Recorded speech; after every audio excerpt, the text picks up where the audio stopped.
এর আগে আপনি ডিসকো মিউজিকের ফ্যান ছিলেন। আমরা যখন হেভি মেটাল শোনা শুরু করছি কিছু একটা একাত্মতা মানে রিলেট করতে পারা।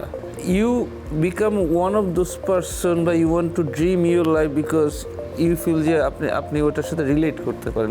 কমল ভাই, একটা কোয়েশ্চেন একটু করি যে 71 সালে একটা দেশ স্বাধীন হয়েছে, তো এর মাত্র 13 বছর পরে আপনি হেভি মেটাল বা হার্ড রকের জনরা চুজ করে একটা ব্যান্ড ফর্ম করছেন।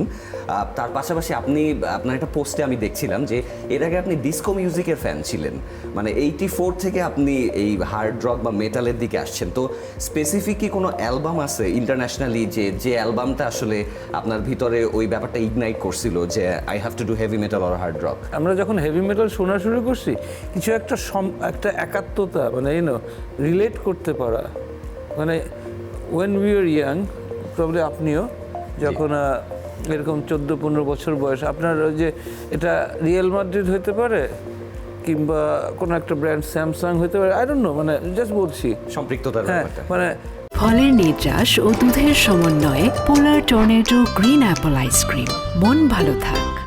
you become one of those person বা you want to dream your life because you feel যে আপনি ওটার সাথে রিলেট করতে পারেন। I guess heavy metal was something that we could relate.